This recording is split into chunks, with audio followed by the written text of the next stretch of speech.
Good morning students.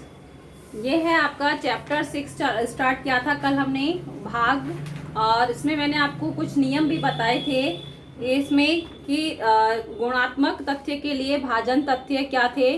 दो भिन्न भिन्न अंकों के प्रत्येक गुणात्मक तथ्य के लिए दो भाजन तथ्य होते हैं।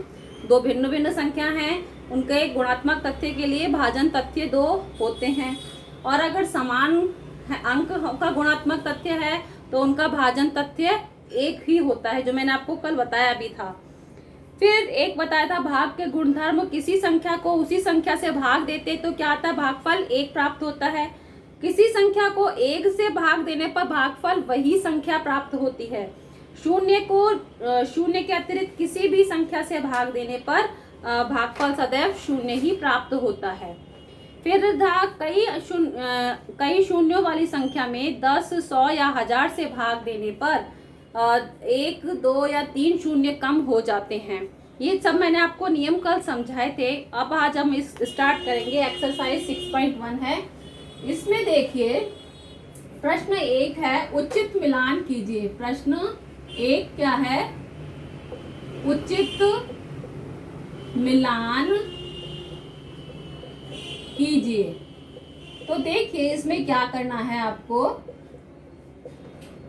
क में क्या है, 8000 को भाग देना है आपको 100 से। तो आप देखिए इसका भागफल क्या आएगा 100 से, तो 2 जीरो यहाँ पे, तो 2 जीरो यहाँ पे कटेंगी तो क्या आ जाएगा 80। क्या आएगा भागफल इसका।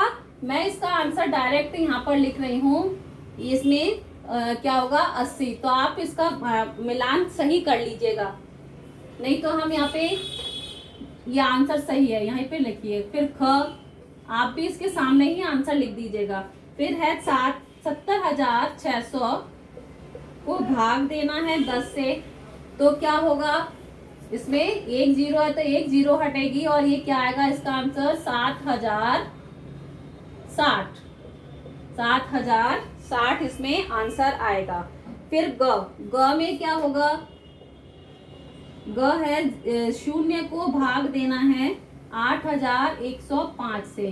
किसी भी संख्या से शून्य को भाग देंगे तो क्या आंसर आएगा, शून्य ही आएगा। क्या आएगा, शून्य ही आएगा।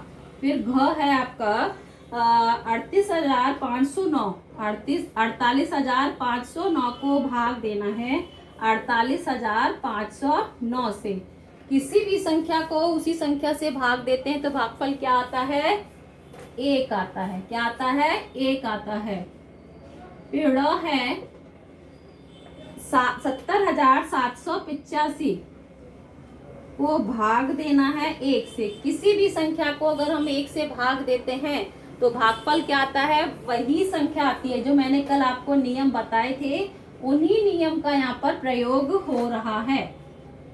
फिर च है आपका 4,85,000 को भाग देना है 1000 से।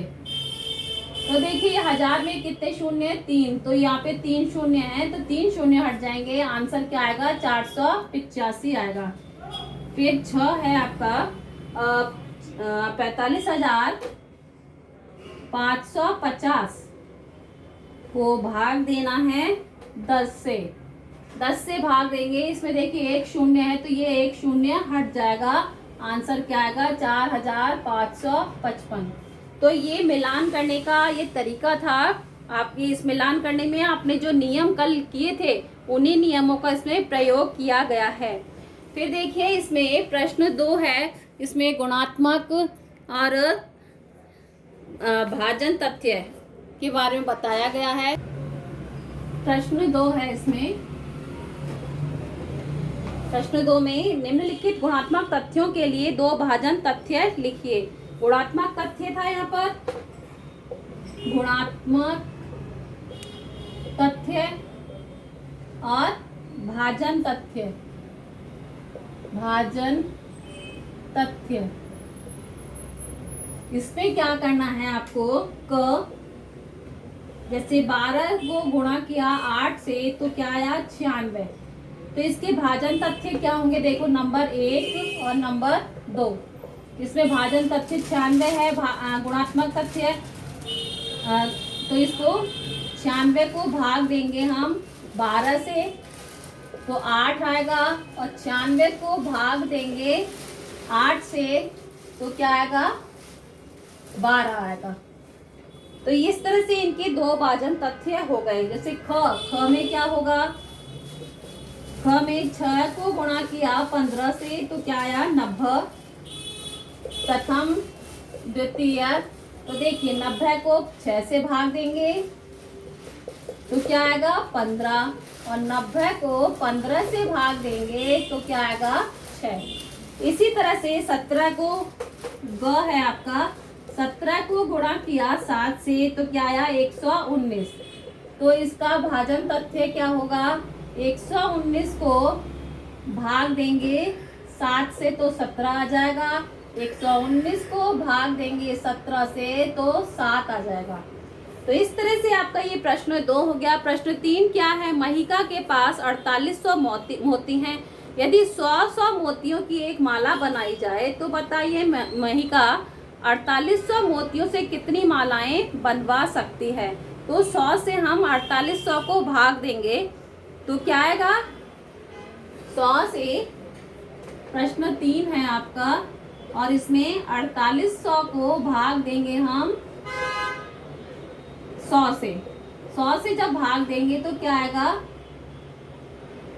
400 आया, घटाया तो 8, ये 0 आया, 48 क्या आया, 48, यानी 48 मालाएं बनवा सकती है।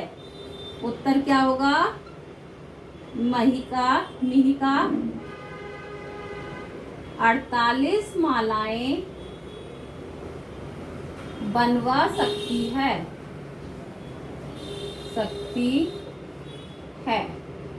आया समझ में। तो ये क्या करना है, इसी तरह से ख, यदि 10 माला को बनवाने के लिए मिहिका को 500 रुपए देने पड़े तो बताइए एक माला को बनवाने की कीमत क्या होगी।